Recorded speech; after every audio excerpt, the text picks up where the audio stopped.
This one's old and it's on this. Yeah, that one needs to be replaced. I'd like to call to order the July meeting of the Mayor and City Council, City of Taneytown, as Councilman Vigliotti to lead us in the pledge.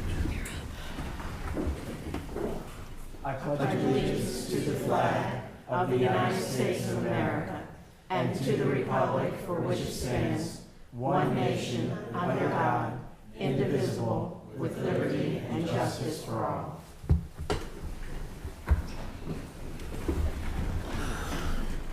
Good evening, everyone. This is gonna be a sticky. All members are present and accounted for. Our first order of business tonight is the approval of the minutes for June 7th and June 12th, regular meetings. Anyone care to make a motion to approve those minutes? I move that we approve as presented.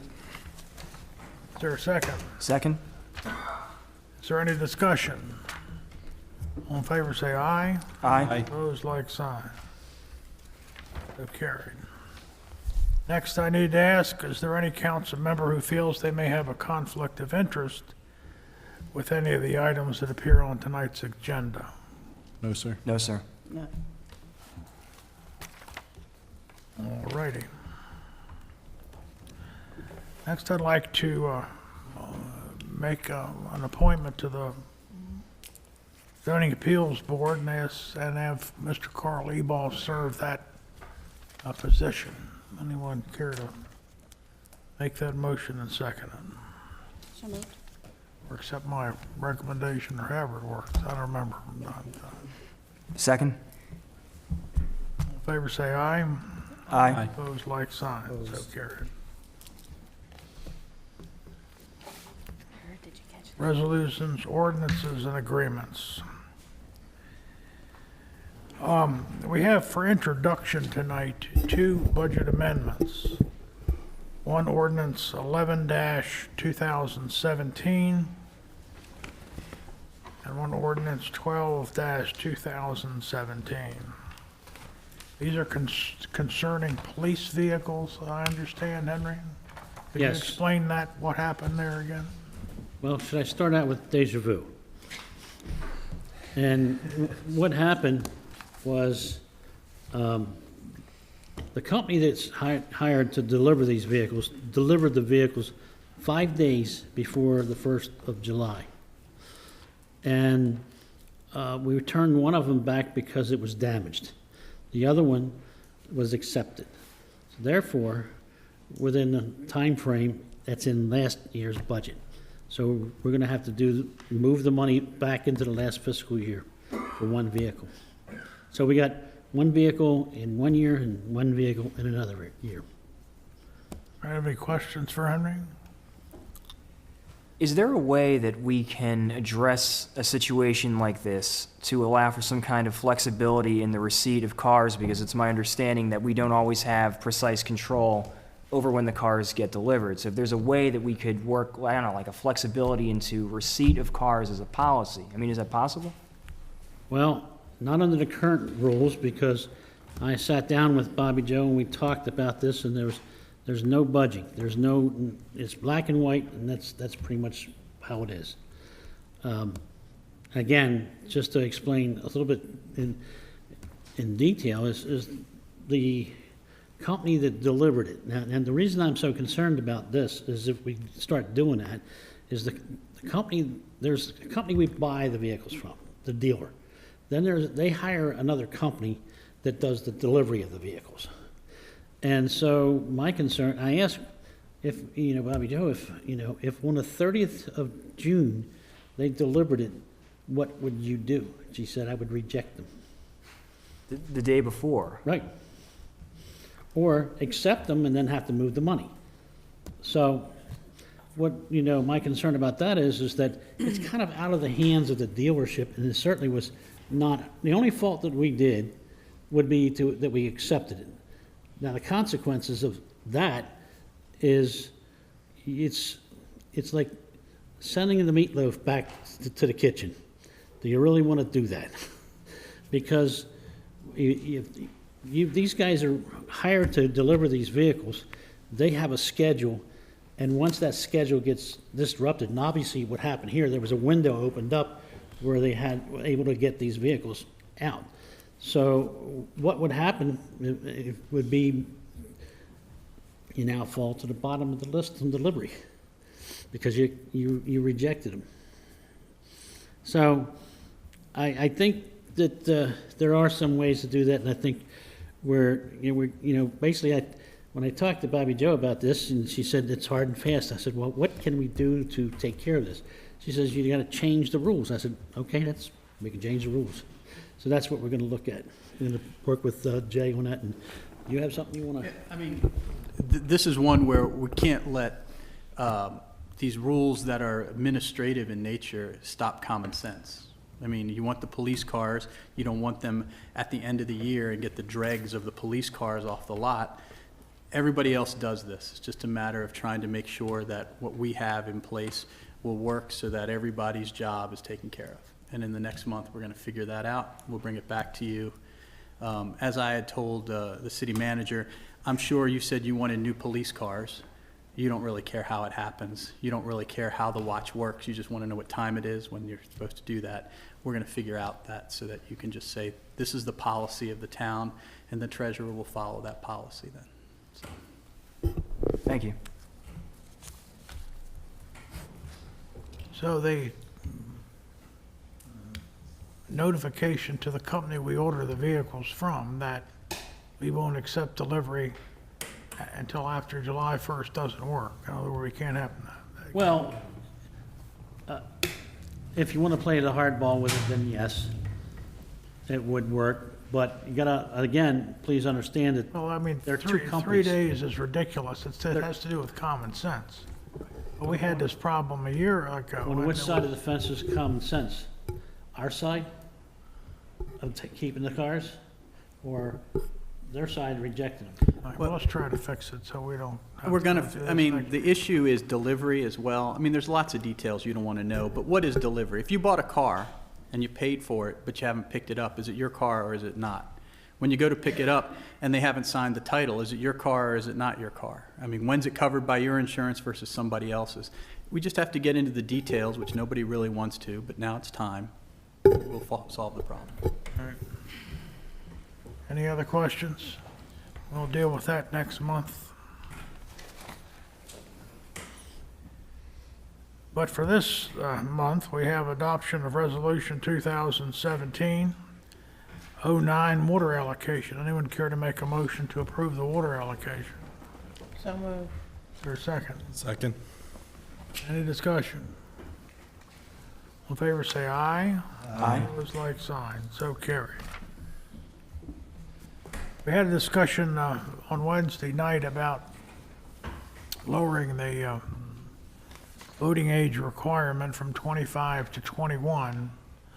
And we have two charter resolutions on our desk tonight, one dealing with the mayor's age and one dealing with the age of a council person, lowering it to age 21 from age 25.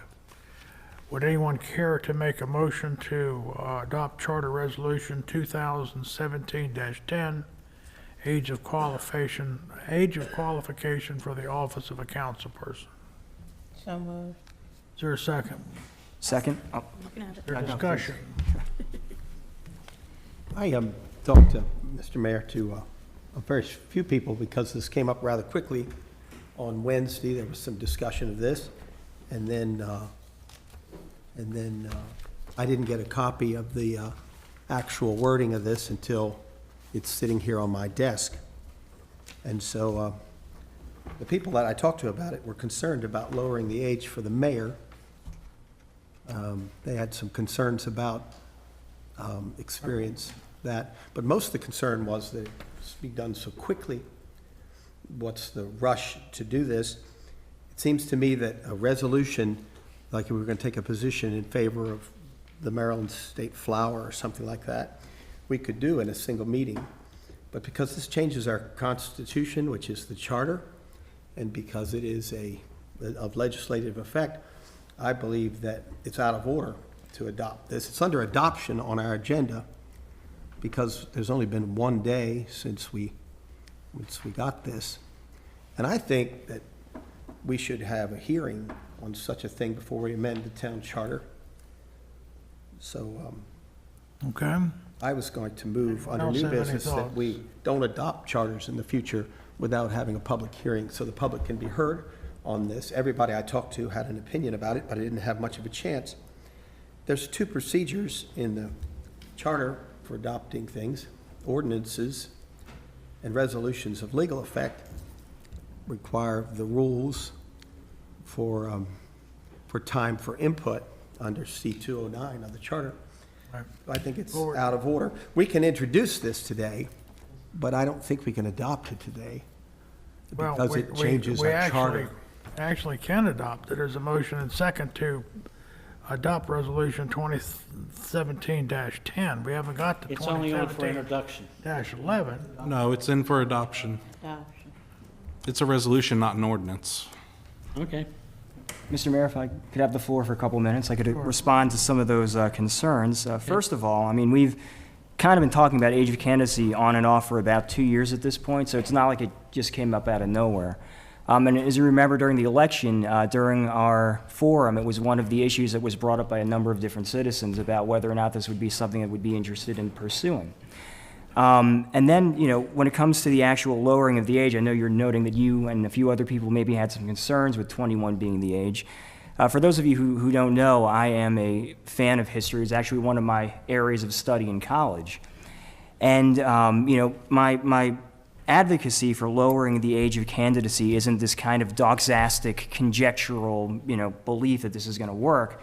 You know, there's a certain amount of historical and empirical evidence that, you know, that lends itself to the idea that age really isn't in and of itself a determining factor. And if I could have just another minute or two, I could run through a couple of interesting examples that would prove the point.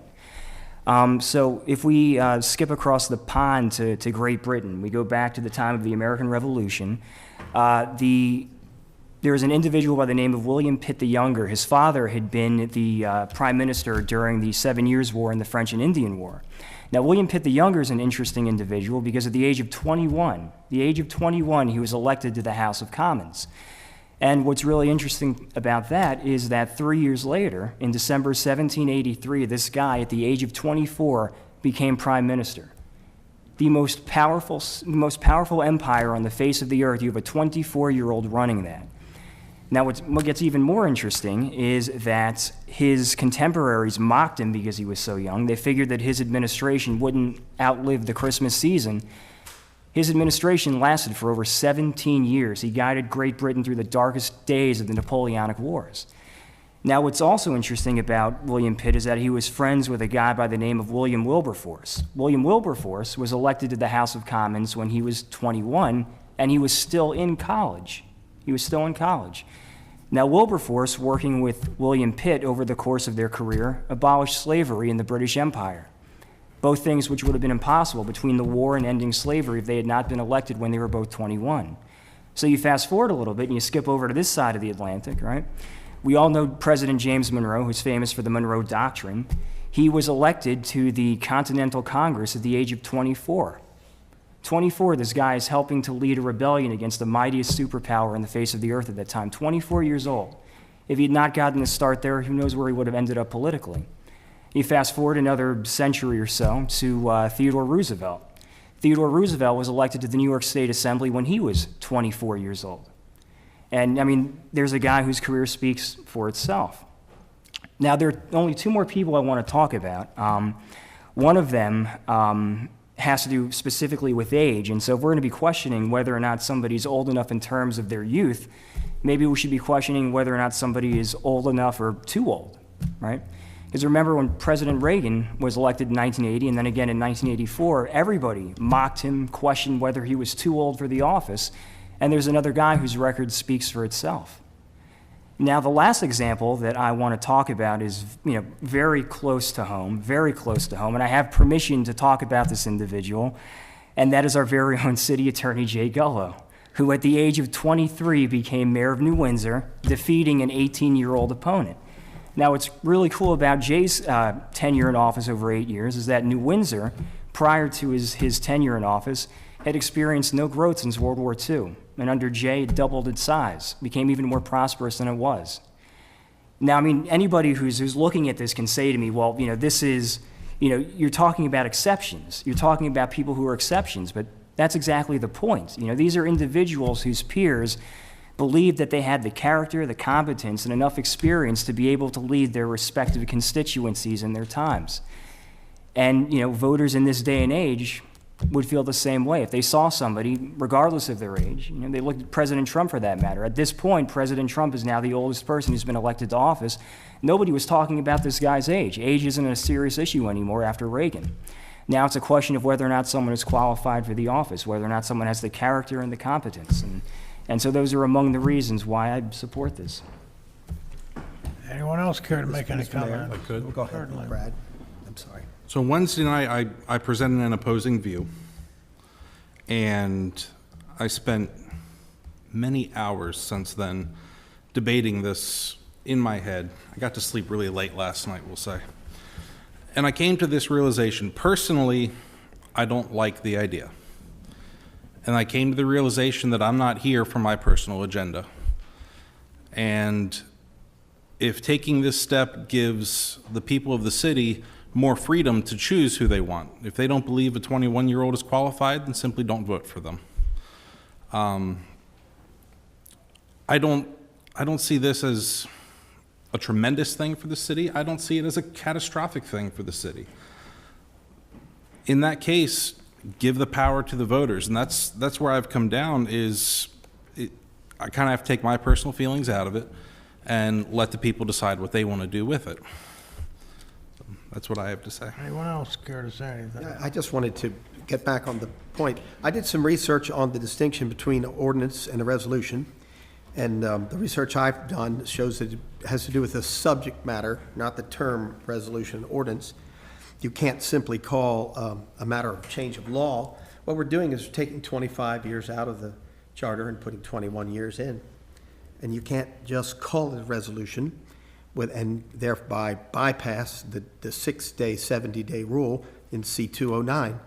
It says the requirement for enacting an ordinance cannot be waived just by calling it a resolution.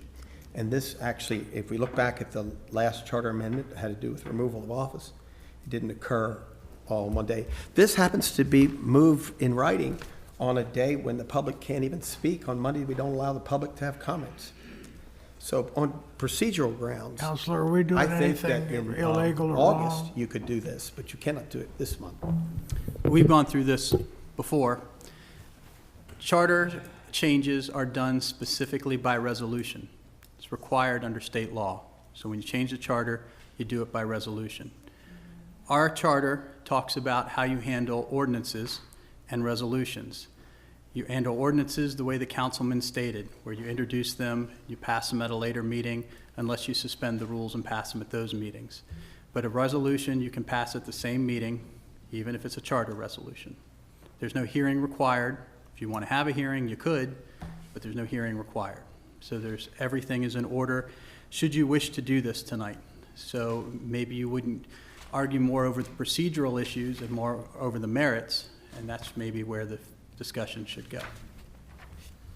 All right, well, there's a motion on the floor, and it has been seconded that we adopt Charter Resolution 2017-10. All those in favor say aye. Aye. Opposed? I'm opposed on procedural grounds. It's 4 to 1. Cannot do that in this meeting.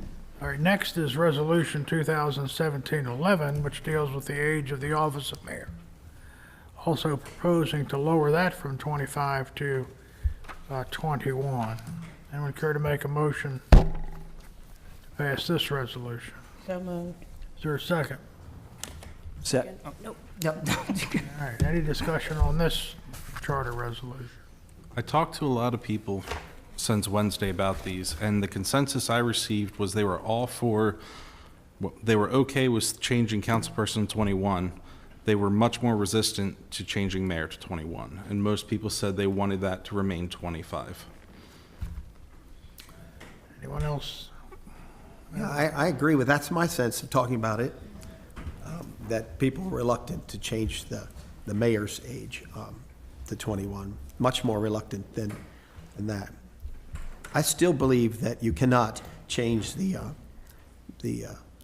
charter without allowing time for public input. Well, see, Don, And we're just getting this tonight, and I think if an ordinance has a high bar, I think charter changes should have a higher bar. But we're treating them like they have a lower bar. I understand. And introducing them and passing them in the same day, which is a day the public can't even speak. And I think that I've done enough research to believe that the state law wouldn't allow that.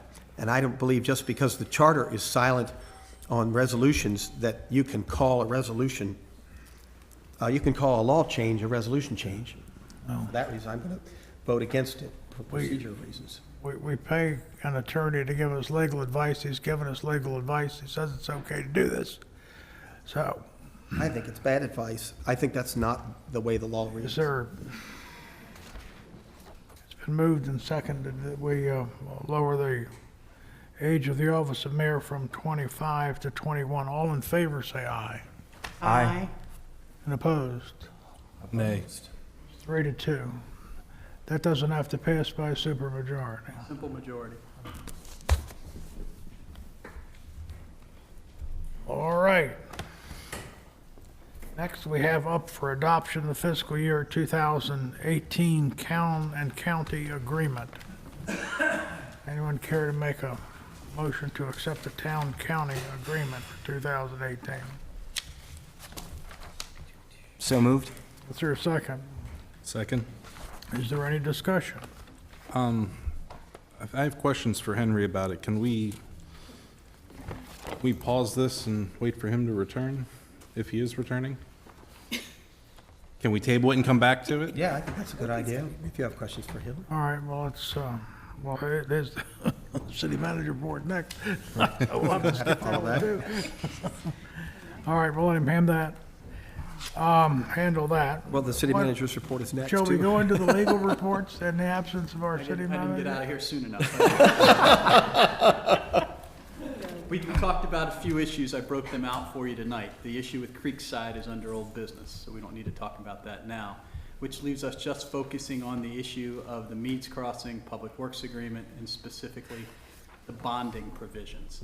And, you know, as we left this, you had a representative, Mr. Smith, was up here talking to you about his issues. And the stance of the city at the time is that we are going to use the Public Works Agreement as is. That's what you decided. And there's been some requests to change the issue on bonding. There is no specific alternative for you to adopt. We don't have that. What, if you want to do something, is we need direction to figure it out.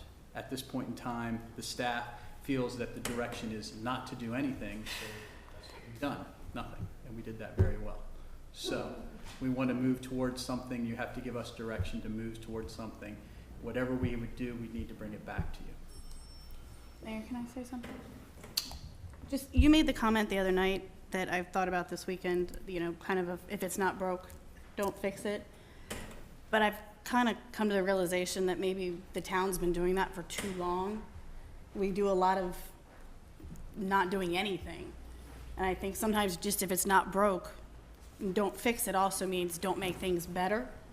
So I'd like to actually make a motion to have the staff at least explore the options or the alternatives, or at least take a look at what Steve Smith was bringing up and just have him explore what the possibilities are.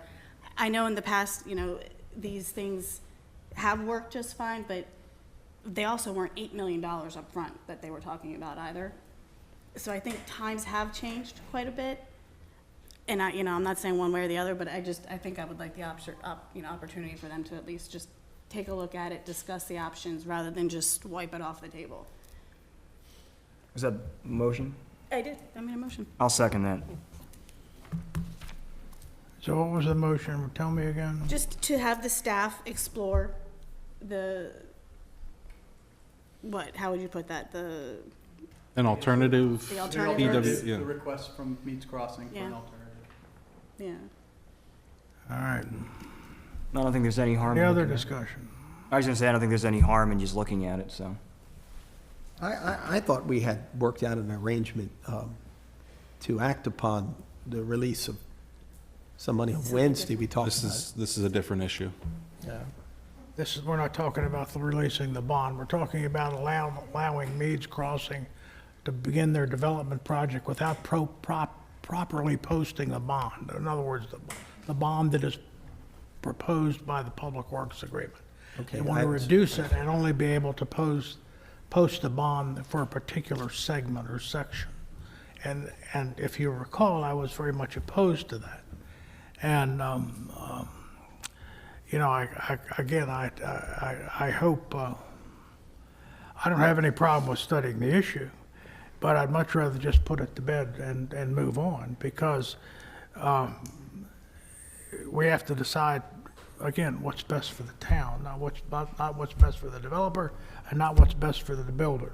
Well, and that's true, but So sometimes what's best for the town. that's our is to have first building priority up here. happen. Well, can I ask Ms. Fuller and Mr. Vigliotti if, why they would put forward a provision not to require a bonding of this? They just waive the bonding requirements? Why would you do that? They're not looking to waive. That's not what she said.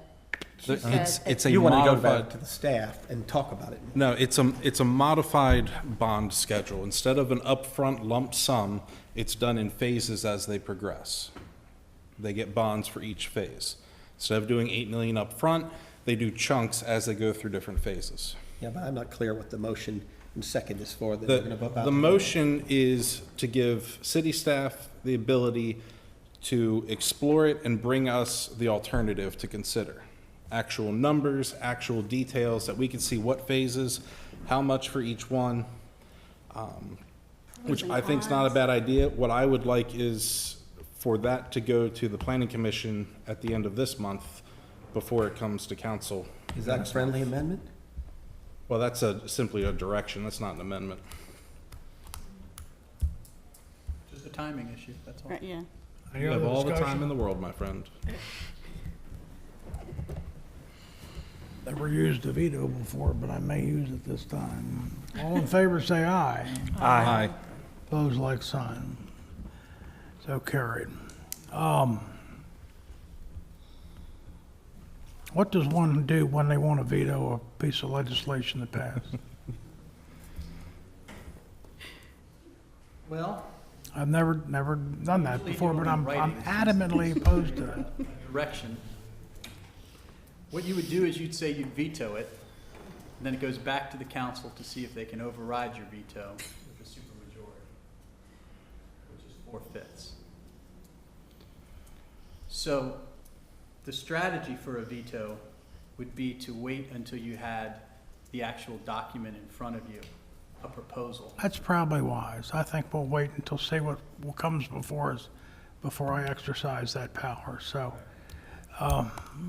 it passes, then we instruct the staff to come up with an alternative of what they're proposing, or consequence of what they're proposing. Something out of the ordinary about the way everybody else does it. All right, Mr. Henry's Mayor, back. Let's go back onto our, Well, that's why I left. I want to get this data. city manager's report. Well, first of all, let's talk about the county agreement. That's what I was ready to talk yeah, about. that's what we're Brad ready had to a talk about. question for you on that. Well, in comparison between this year and last year, it's not a whole lot of difference in some areas. For example, the grant went up about $6,000. The roads dropped by $40, and the NPDS, the person that we paid a salary for, that went up. And the biggest hit was, if you remember, we had signed an MOU to do stormwater mitigation. So that's going to cost us $62,000. So you're going to, it's the town, you're going to be less $69,000 than you were previously. So, like I said, the big hit was on the mitigation.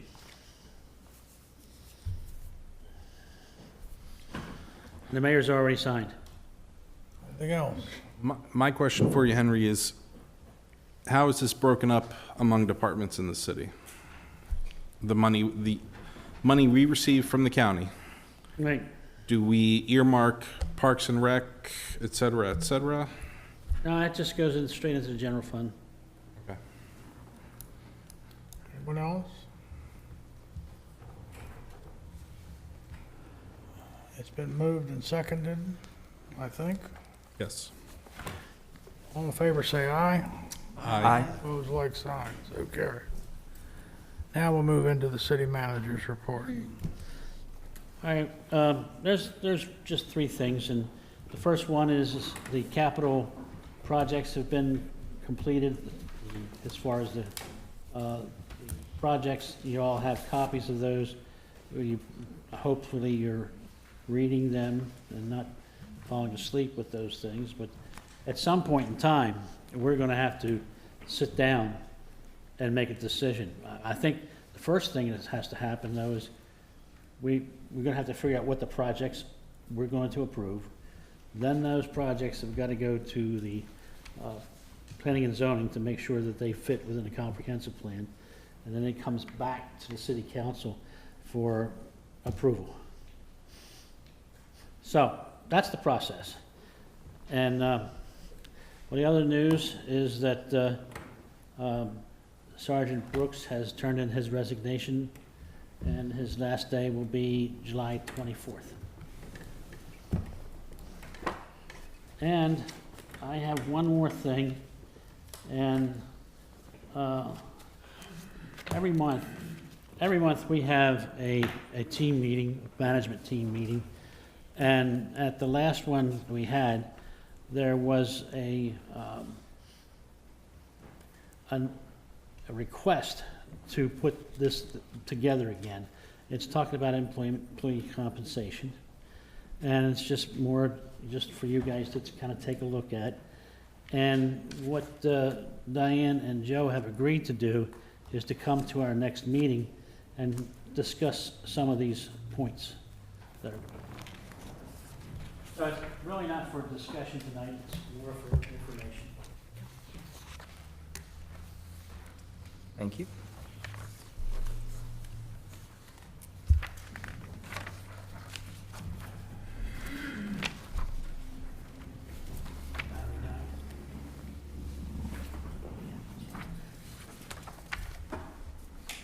Thank you, Henry.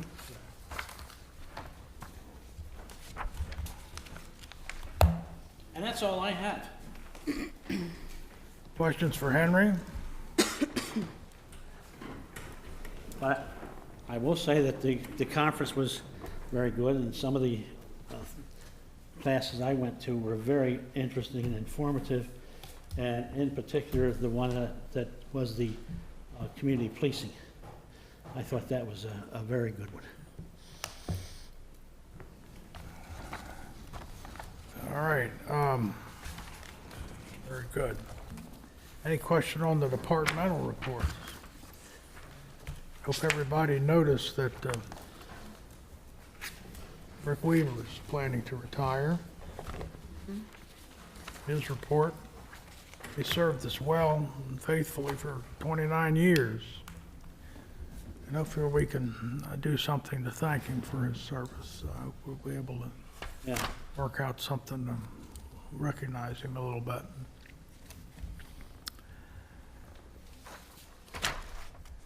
Now let's move back into the legal report. I can do it again. Now, I was done. once is enough. I agree. I almost lost my supper anyway. I hope it wasn't because of me. That's my fault. Anyway.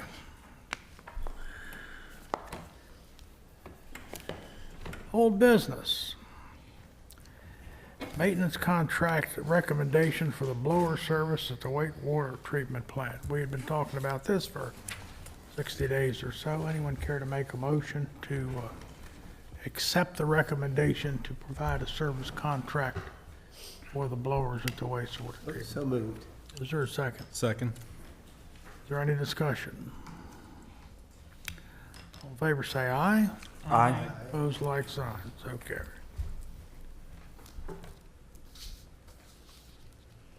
Next comes the reduction of the Creekside letter of credit. I think Councilwoman Fuller is going to handle this part. I talked last Oh, meeting. thank you. We had that meeting, and in speaking with them, it's, was really brought to our attention that they are following through with what they had said they were gonna do. They're actually making forward motion. We saw the paperwork, we saw the proof. I think that they are actually making progress. I don't see any reason that we couldn't go to that halfway mark and still have enough that it would be incentive to get it finished. So I would say Would you like to make a motion to that effect? let's make that motion, yeah, and, Is there a that second? reduction, I can't remember how much it was, $650. Reducing by 650 or, okay. Reduced by 650 to. Two $650, it's about halfway. Second? Second. Is there a discussion? All in favor, say aye. Aye. Opposed, like sign.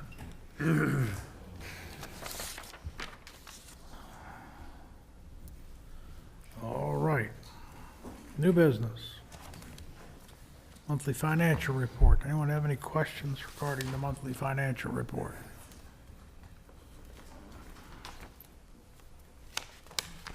Is there a motion to approve the monthly financial report? So moved. Is there a second? Second. Is there any discussion? All in favor say aye. Aye. Opposed, like sign, so carried. Next, we have the accounts payable. Anyone like to make a motion to approve the accounts payable? So moved. Is there a second? Second. Is there any discussion? All in favor say aye. Aye. Opposed, like sign, so carried. We had a discussion Wednesday night regarding beekeeping guidelines. Is there any further discussion or direction that we need to take in this regard? Anyone have any thoughts? I just want to reiterate what I said Wednesday night, that I think our focus needs to be on nuisances in general, not bees specifically. And I think that could help alleviate a lot of the headaches we have and headaches that are possible in the future. Would you like to make a motion to direct the staff to develop a nuisance law that has some teeth in it? Is that what you're saying? I love it. Let's make that motion, Mr. Mayor. Is there a second? Second. Any discussion? All in favor say aye. Aye. Opposed, like sign, so carried. I have an item of new business. I'd like to make a motion tonight that we don't amend our charter without having a public hearing. I think it's extraordinary that we got the language of a charter amendment tonight. We came up and looked at the bollard outside the building to try to figure out what the council was doing. And I think that when you change the constitution of the town, that'll be time for public input. And it's extraordinary that you all enacted this on Monday night when people don't have the ability to speak. So I'd move that we have a policy that we conduct a public hearing on any future charter amendments. Is there a second?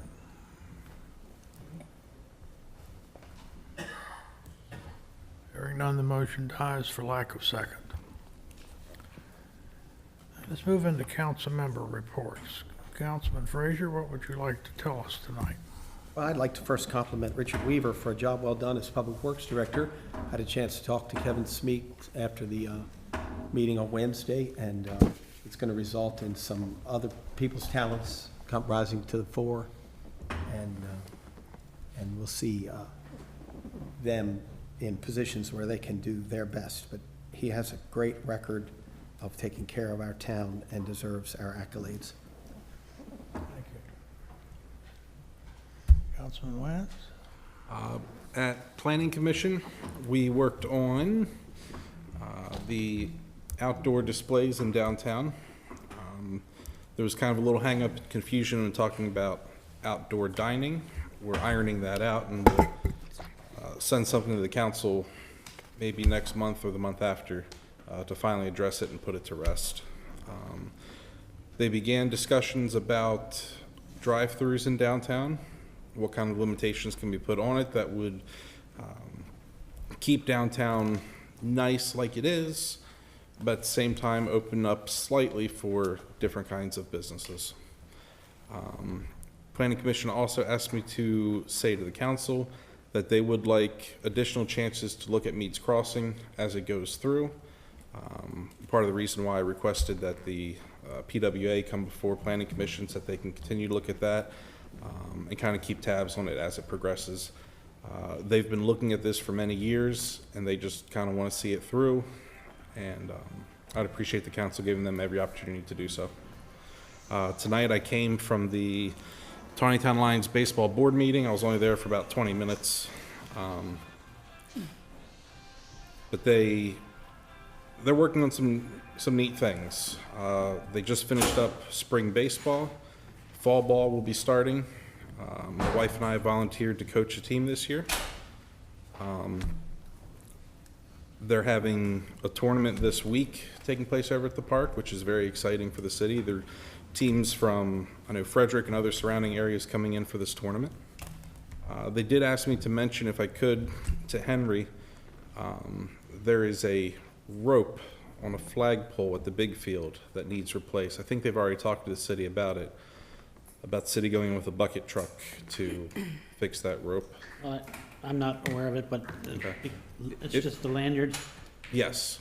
They do need that repaired by, the first game is 5:30 on Friday. No pressure. So if you Got could, all week. they said the discussion has happened, they just asked me to follow up with it, so that's what I'm doing, is if you could just check in on that and try to be sure that gets done. That way they can have a nice flag for their Have the rope, I'm ceremonies. sure we can do it. Very good. Mr. Mayor, that's all I have tonight. Let me go back to one thing you said. Uh-oh. No, one of the things that I wanted to bring up again is this drive-through window. Drive-through, yep. How are you approaching that, or how is planning and zoning approaching that? My thought was to have it as a special exception, because there's certainly areas in the downtown where you wouldn't want to drive through, where there's certainly areas in the downtown that drive through wouldn't make a hill of beans. What I presented initially to them was a special exception as a possibility. I hadn't brought that up, but it was based on the size of the lot and the access on more than one street, which would disqualify many properties downtown, but it would open up the bank property as well as the old Sheets property. Well, the thinking behind that originally in prohibiting drive-through windows downtown is so that someone wouldn't come downtown, take down a historic building and build a Right. McDonald's or something. And one of the things we talked about was Or whatever. wording it in based on the property at the time that it passes. That way they can't come in, raise 4 properties, and then all of a sudden it matches and they can put in their drive-through. So kind of putting in restrictions to that effect. It's in working stages.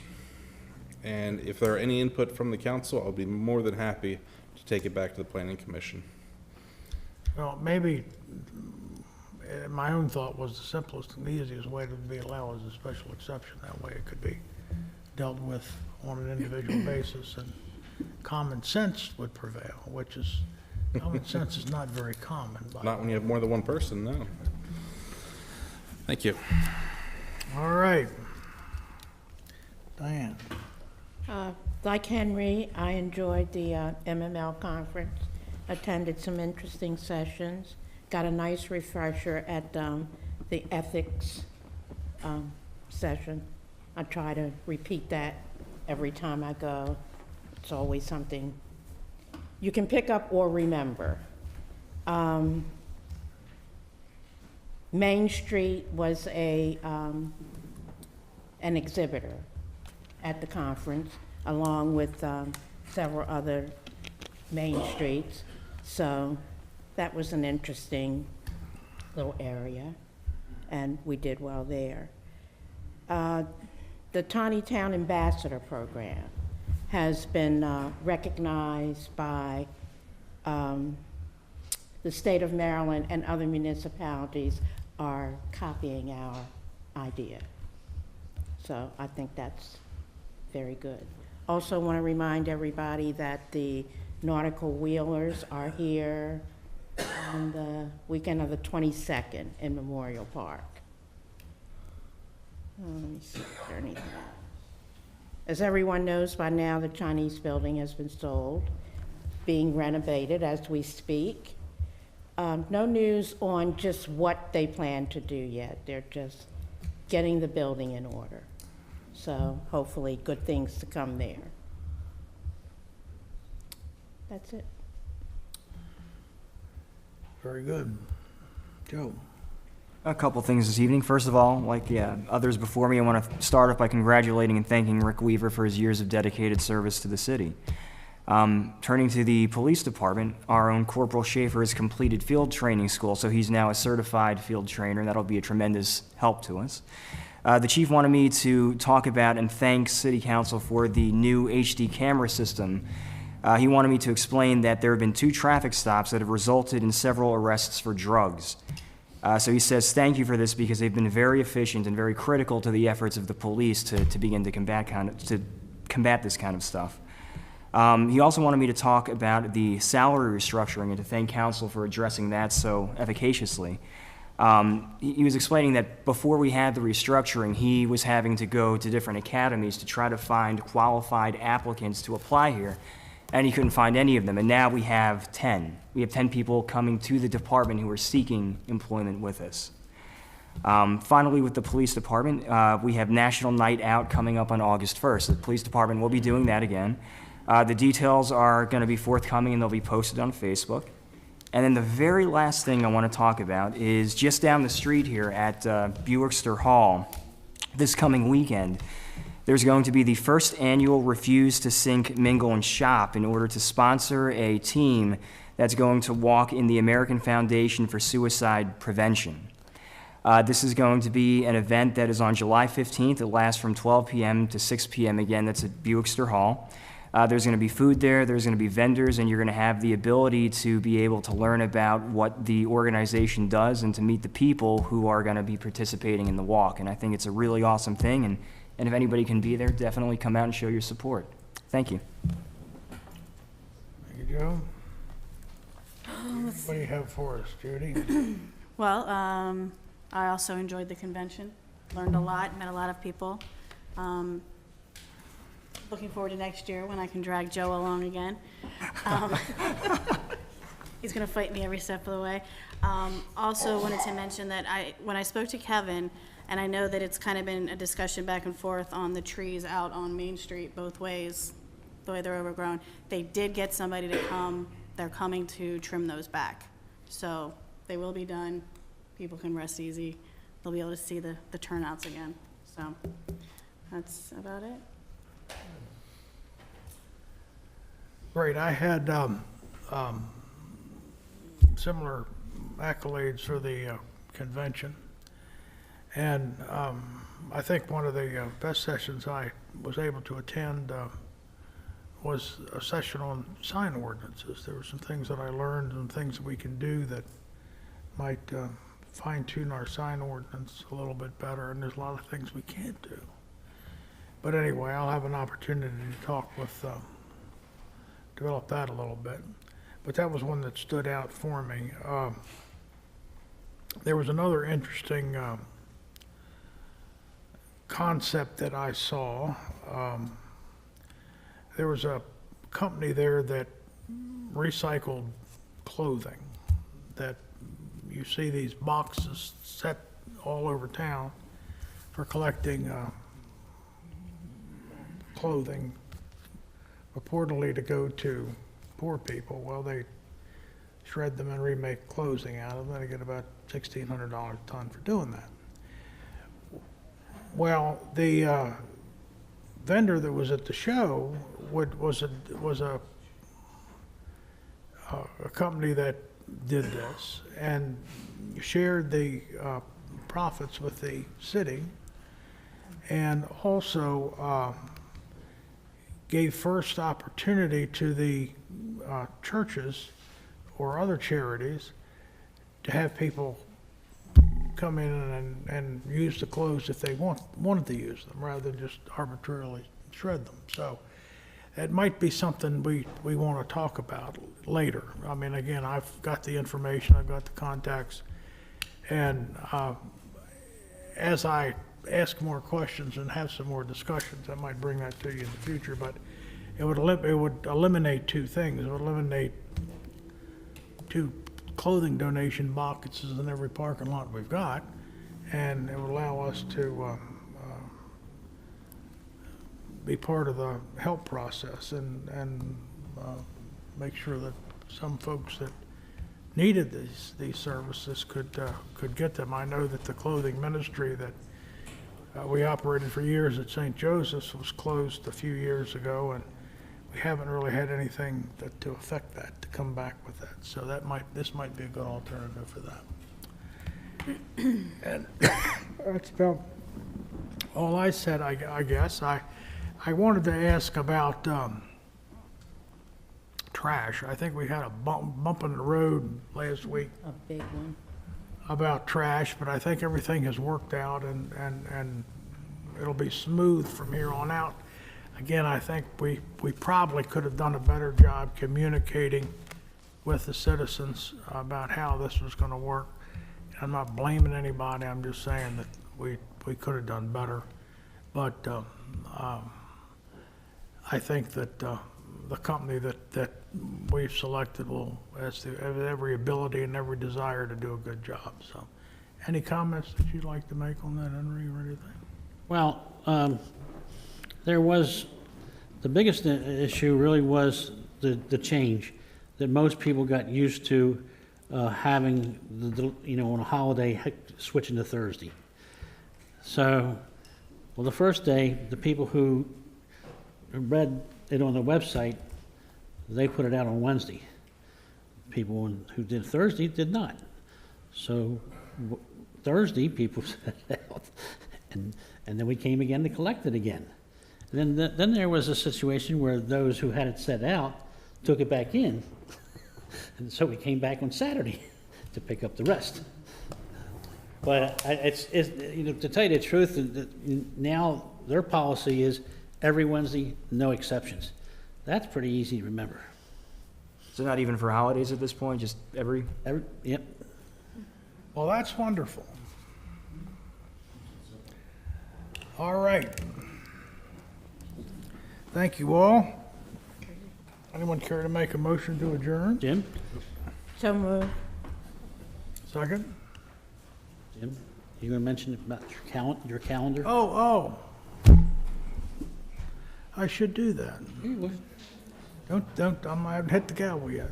And has been seconded, so.